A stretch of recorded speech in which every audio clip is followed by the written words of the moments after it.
लेकिन कितने लोगों का इलाज होता है, कितने लोग स्वस्थ होते हैं, ये आपके सामने है। किसी किडनी खराब है, किसी प्रकार का इलाज नहीं हो सकता, सिर्फ डायलिसिस होंगे उसको।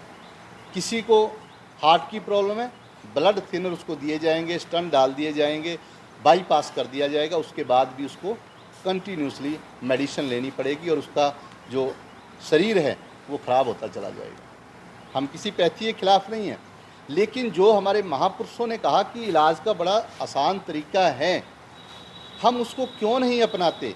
उसके पीछे कारण है कि हमारी जितनी भी महापुरुषों की हमारे पास रिटर्न में ग्रंथ हैं, वेद शास्त्र हैं, उनको केवल और केवल माथा टेकने का एक माध्यम बना लिया गया है, धन कमाने का माध्यम बना लिया गया है, जबकि वो जीवन जीने का माध्यम था, जीवन को सुखमय करने का माध्यम था, जीवन कैसे जीना है ये समझाने का माध्यम था।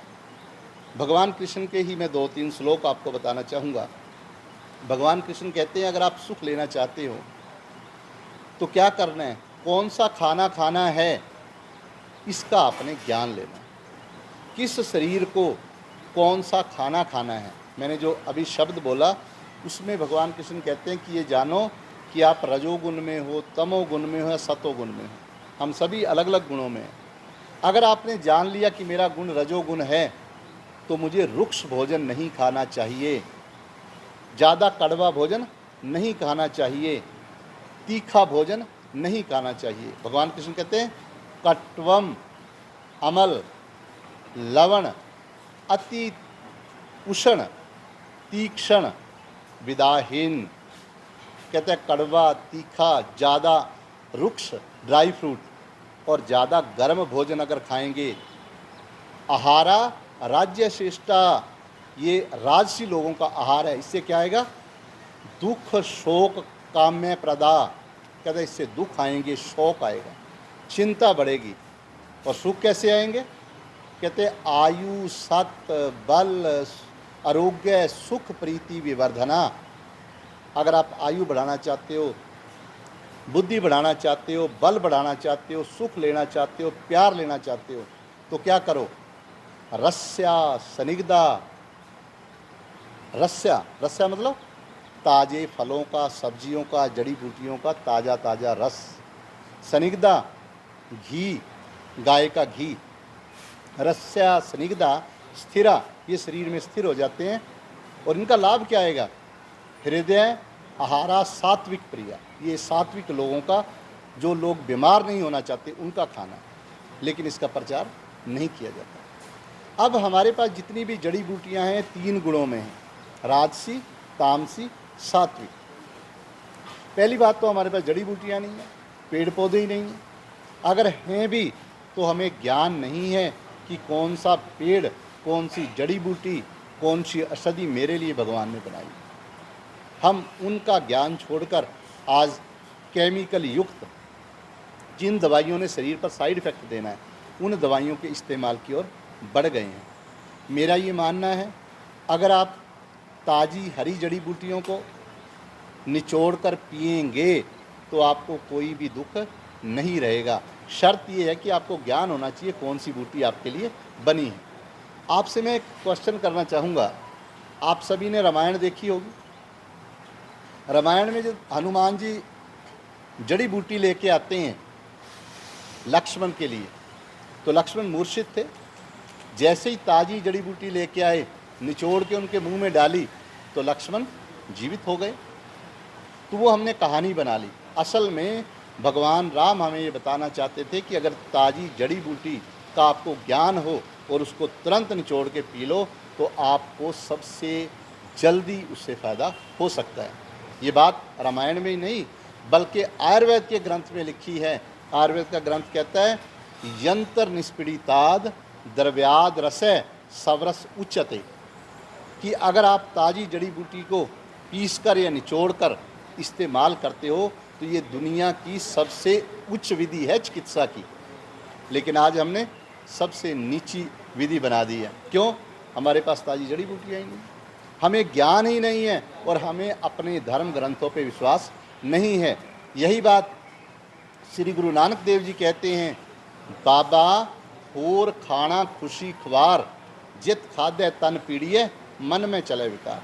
कि आप जब तक अपनी प्रकृति के अनुसार अपना खाना नहीं खाएंगे, आप कभी भी तन और मन से निहाल नहीं हो सकते, समृद्ध नहीं हो सकते, खुश नहीं हो सकते।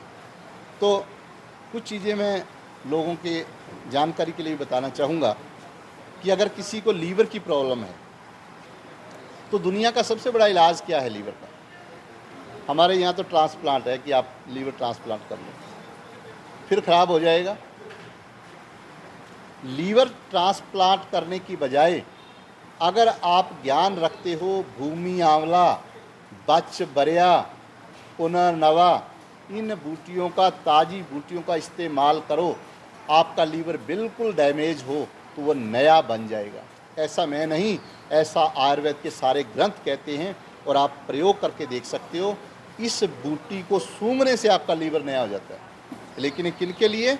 जो पित्त वाले लोग होते हैं, जो गर्म लोग होते हैं, जो गुस्से वाले होते हैं, जो थोड़ा अहंकार वाले होते हैं, दूसरों पे डोमिनेट करने वाले होते हैं। और वात वाले जो क्रिएटिव, एक्टिव, सुंदर, अच्छे लोग, दिल के साफ, चिंता ज़्यादा करते हैं, उनके लिए कौन सी जड़ी बूटी है?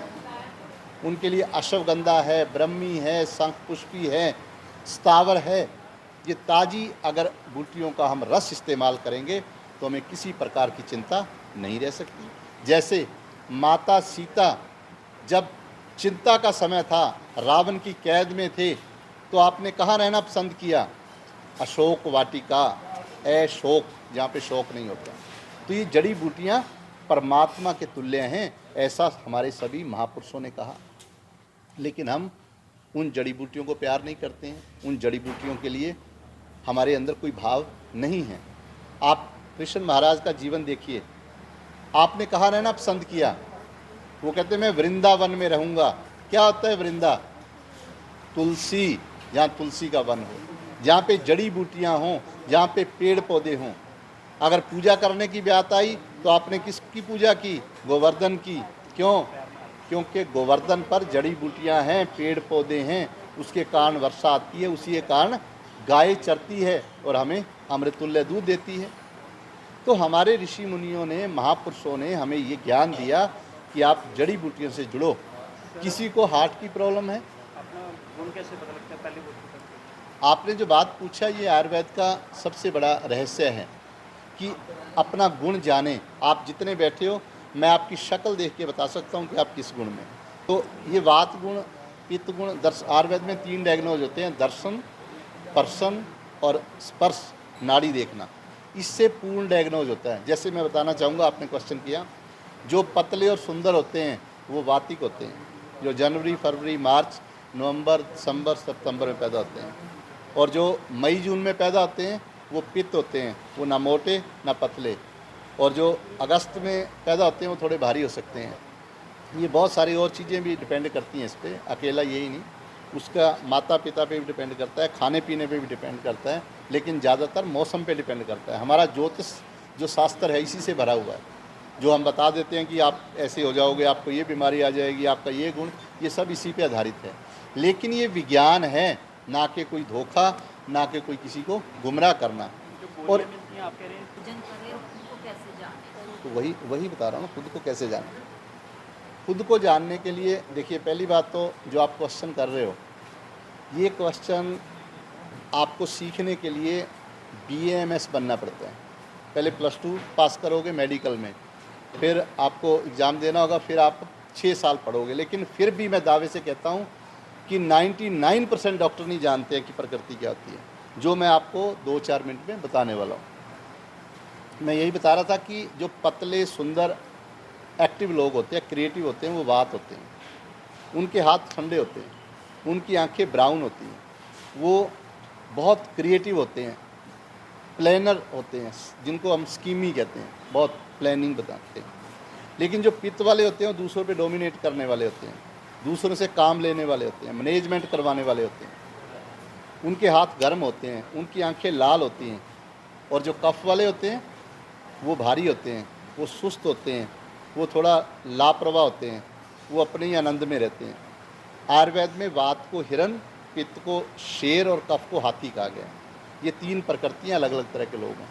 जब तक हम ये नहीं जानेंगे कि मैं क्या हूँ, हम कभी भी पूर्ण रूप से स्वस्थ नहीं हो सकते। ऐसा गुरु नानक देव जी ने भी कहा है, सो जन निर्मल जिन आप पछाता, आप पे आए मिले सुखदाता, कि जो अपने आप को पहचान लेंगे। यही बात गीता कहती है, यही बात हमारा आयुर्वेद कहता है कि आप अपनी प्रकृति जानें।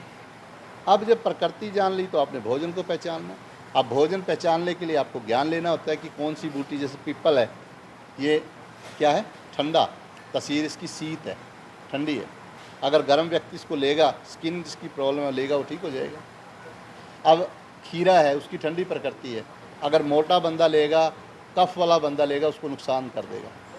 खीरा पित्त के लिए पीड़ा, और पित्त के लिए हीरा और कफ के लिए पीड़ा।